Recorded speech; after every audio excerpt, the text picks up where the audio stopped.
कि जिन लोगों ने छोटा नागपुर पठार की स्थापना की थी, जिन लोगों ने छोटा नागपुर पठार में धान के सृजन में योगदान दिया था, आज वे लोग अपने अस्तित्व को बचा के रख पाते हैं, अपने अस्तित्व को संभाल के रख पाते हैं, या फिर वे लोग शरणार्थी कहेंगे। ये हमारी रिस्पॉन्सिबिलिटी। और यदि आपको लग रहा है कि केवल ऐसा संभव नहीं है, हमारी तो संख्या लाखों में है, करोड़ों में है, तो सबसे पहला उदाहरण ले लीजिए। हमको हिंदी में बात करना पड़ रहा है, आपकी भाषा कहाँ? यदि आपको लग रहा है कि नहीं बाबू तुम्हारी उम्र बहुत कम है, तुम हमें डरा रहे हो, हमें क्या हो सकता है, कैसे हम लोग रिफ्यूजी बन जाएंगे, ये गांव हमारा पूरा कटा जमशेदपुर में ज्यादा गांव हमारे धनबाद बोकारो उड़ीसा में हमारे लोग हैं, तो हम शरणार्थी कैसे बनेंगे, हम तो लाखों करोड़ों की संख्या में हैं। तो सबसे पहला उदाहरण एक खुरमी को बेटा को गुरबानी में नहीं, हिंदी में बात करना पड़ रहा आपको समझाने के। कहाँ है आपकी मातृभाषा, कहाँ है आपकी मातृभाषा? इसलिए आपको समझना होगा विषय वस्तु को कि हम कैसे शरणार्थी होंगे, कैसे हमारी पहचान छिनी है, उस पहचान के साथ साथ अपने अधिकार को कैसे पा सकते। हमारी बात तो पूरा पूरी आप नहीं समझ रहे हैं। आप लोग लाही बोलते हैं, हम लोग गुरबानी बोलते हैं, लेकिन क्यों? इसी कारण कि लोगों ने बड़ी चालाकी के साथ, जिन लोगों ने सरकार को चलाया, चाहे दिल्ली में बैठकर, चाहे राजधानी रांची में बैठकर, उन्होंने बड़ी चालाकी के साथ हमें ही नाश करने का प्रयास किया। अब ये भी सवाल है कि भाई हम ही क्यों मिले हमको? और भी तो लोग हैं इस देश में, इस राज्य में बहुत सारे लोग हैं, गोंड है, भील है, संताल है, मुंडा है, ब्राह्मण है, लोरा है, न जाने कितने समुदाय के लोग रहते हैं, 6,000-7,000 लोग रहते हैं। तो छोटा नागपुर के पठार में दिल्ली में बैठे लोगों को हमसे दुश्मनी क्यों थी? हमने बार बार कहा, अब जहां से अगर आप धनबाद से चलिएगा तो हमसे कदम ना, तो उड़ीसा आप केवल अपनी जमीन में पार हो जाएगी। यानी कोई भी, चाहे विदेश के आदमी आए, चाहे छोटा नागपुर पठार के अलावा बाहर के लोग आए, क्या वे लोग हवा में घर बना सकते हैं? अपने योजना, परियोजना, अपनी कंपनी, अपनी फैक्ट्री, क्या वे लोग हवा में लगा सकते हैं? नहीं, हमें जमीन चाहिए। जमीन किसकी है? हमारी है। जमीन किसकी है? हमारी है। इसीलिए सबसे पहले केंद्र सरकार ने, जो उस समय और आज भी पूंजीपतियों की सरकारें हैं, उन्होंने कहा कि हमें सुविधा कैसे हो। यदि हम जमशेदपुर सरायकेला में कोई फैक्ट्री लगाएंगे, धनबाद बोकारो रांची में अगर जमीन का निगरान करेंगे, तो सुविधा कैसे होगी कि इनके पास जमीनें ज्यादा। तो आप देख सकते हैं, विशेषकर कोयले में, औद्योगिक क्षेत्रों में लगभग 60-70% जमीनें हमारी थी। इसलिए 1950 में बिना किसी नोटिफिकेशन के हमें जो समय की सूची थी, प्रिमिटिव ट्राइब, हमें बड़ी साजिश, चालाकी, षड्यंत्र के तहत बाहर कर दिया। आज भी हमारे पढ़ने वाले नौजवानों को, हमारे माता बहनों को, हमारे समाज के मैक्सिमम लोगों को जानकारी तक नहीं कि हमारे साथ ये साजिश क्यों रची। इसलिए आज एक जन चेतना की आवश्यकता है, जो चेतना धीरे धीरे जागरूक हो रही है हम सभी के बीच। आज हम सबों के बीच एकजुटता की आवश्यकता है। जो एकजुटता हम देख पा रहे हैं, इस एकजुटता को आखिरी मुकाम तक, जब तक हमारी पहचान और सम्मान न मिल जाए, इसे कायम रखना। क्योंकि इस बात को मानना होगा, हम लोग बहुत ही सरल लोग थे, भोले भाले लोग, खेती के माध्यम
साजिश के तहत हमें मिटाया गया।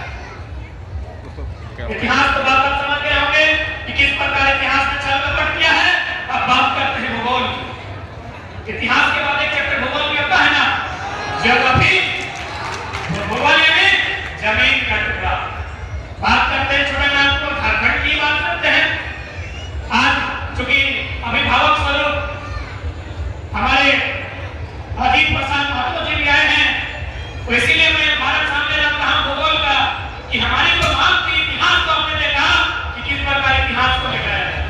आपको समझ में आता है हमारा मुझसे काफी इतना बच्चे ना कि किस प्रकार इतिहास में हमारे गौरवशाली इतिहास को लोगों ने किताब में रखा ही नहीं, तो हमारे बच्चे कैसे पढ़े। आप जो टीवी में देखते हैं सिनेमा में, वो कहां से आता है? उन्हीं किताब में लिखी बातों को दिखाया जाता है। जो भी आप फिल्म में देखते हैं, टीवी सीरियल में देखते हैं, वो किताब में इतिहास में लिखी बातें हैं। तो हमारा इतिहास किसी ने लिखा ही नहीं, तो कैसे दिखाया जाएगा? हमारा इतिहास हमारे लोगों के बीच है जिनका बाल पका है, जो लोग 80, 85, 100 साल पार कर चुके हैं, उनके पास हमारा इतिहास है। हमारे इतिहास को उनसे। अब बात करते हैं भूगोल की, ज्योग्राफी। जब झारखंड बृहद झारखंड निर्माण की बात चल रही थी, क्या हमें बृहद झारखंड मिला है? क्या हमने यही झारखंड मांगा था? क्या यही झारखंड मांगा था? एक आदिवासी राज्य के रूप में हमने जो ग्रेटर झारखंड मांगा था, उस झारखंड में पश्चिम बंगाल के मेदिनीपुर, पुरुलिया, झारग्राम इत्यादि जिला शामिल था। उड़ीसा का मयूरभंज, केवझर, सुंदरगढ़ और एक जिला है वो भी शामिल था। यानी आपका पूरा जिला भी नहीं मिला है। क्यों नहीं मिला है? अब पूरा अगर राज्य मिलता, जहां तक आपकी मांग थी, यानी अभी हम बंगाल का हिस्सा मांग रहे थे, हम ये उड़ीसा का हिस्सा मांग रहे थे, इसका मतलब वे लोग हमारे, इसका मतलब वे लोग हमारे थे, वे लोग यदि हमारे थे और यदि हमारे इसी राज्य में लोग आ जाते हैं तो हमारी शक्ति दुगनी रहती कि नहीं रहती। उन्हें आगे परिचय थोड़ी देना पड़ता कि हम उड़ीसा से आए हैं, हम पश्चिम बंगाल से आए हैं, हम झारखंड से आए हैं। एक ही परिचय होता, हम ग्रेटर झारखंड में। आपके भूगोल को डैमेज किया गया, इतिहास को डैमेज किया गया, भूगोल को डैमेज किया गया। पॉलिटिक्स की तो बात ही मत कीजिए, वो आप लोग समझते हैं। हेलो इकोनॉमिक की बात कीजिए। ये जितने भी बड़ी बड़ी ऊंची ऊंची बिल्डिंग्स जमशेदपुर में आप देख पा रहे हैं, चले जाइए 50 साल 60 साल 70 साल पीछे, ये जमीन किनकी है? टाटा की है। अरे टाटा खोल इंडियन नहीं है, इंडिया टाटा खुद भारत का नहीं है, उसकी जमीन कैसे होगी?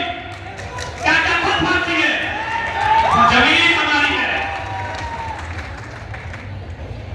टाटा जो आज कहता है भारत की अर्थव्यवस्था में हमारा योगदान है, उनसे कहिए आपकी अर्थव्यवस्था में हमारा योगदान है। Economic damage, economic damage, historical damage, geographical damage, political damage, economical damage, यानी पैसा से भी आपको मार दिया। आपके लोग कहां हैं? उषा मार्टिन रहे, टाटा रहे, टिस्को रहे, स्टील रहे, बल्लभ रहे, आपके लोग वर्कर ग्रेड में, आपके लोग वर्कर ग्रेड में हैं और वे लोग सीएमटी जीएम के रैंक में। इकोनॉमिक डैमेज, इकोनॉमिक डैमेज समझ में आया ना? ये इकोनॉमिक डैमेज है। अब बात करते हैं कल्चरल डैमेज। कल्चरल एंड संस्कृति, हमें बताने की क्या आवश्यकता है? हम अपने घरों में जाके देख लीजिए, हमारे पुरखे करते थे 12 मास से 13 पड़ा, अभी 26 हो रहा है।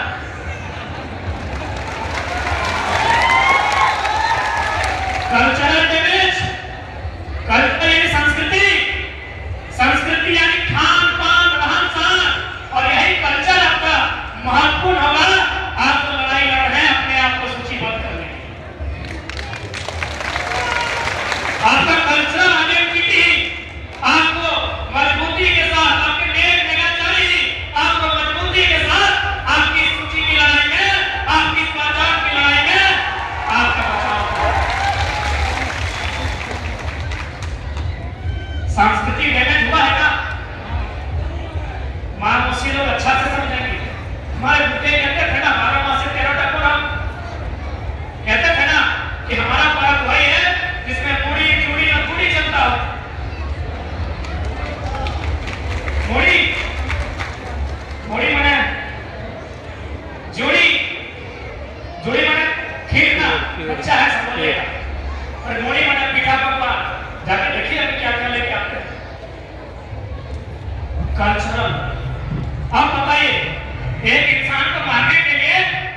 Historical, geographical, cultural, political, economical, उसके बाद भी यदि हम जिंदा हैं तो बस वही कहेंगे राज सभ्यता, राज माटी के राज लोग हैं। इसीलिए इतना डेमेज होने के बाद भी अरे दूसरा आदमी होता इस दुनिया से उसका नाता बन जाता। इतना डैमेज होने के बाद भी यदि आज हम लोग जिंदा हैं तो भैया वही जो इतिहास में नहीं लिखा है, हम राज लोग हैं इसीलिए जिंदा है।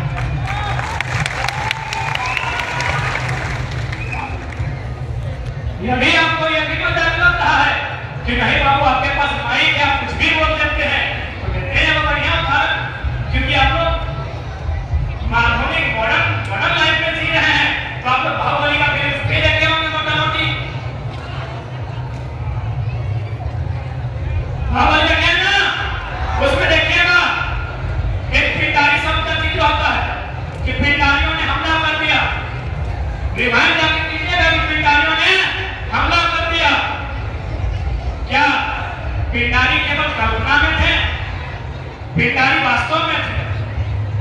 आज से 200 साल पहले जेपीएससी 86 का सिलेबस खोलिएगा, उसमें अंग्रेजों के काल को पढ़िएगा, उस काल में पिटारी शब्द का जिक्र है। आज जाके देखिए पिटारी एक भी नहीं। इसलिए यदि आज यदि हम लोग नहीं समझते हैं, अपनी पहचान, अपने अधिकार की लड़ाई को नहीं लड़ते हैं, तो 20-25 साल में हमारे 10% लोग रिफ्यूजी हो जाएंगे। आने वाले 20-25 साल धीरे धीरे एक दिन ऐसा आएगा कि हमारे काम का भी केवल इतिहास रहेगा, वर्तमान समाप्त हो जाएगा। इसलिए आज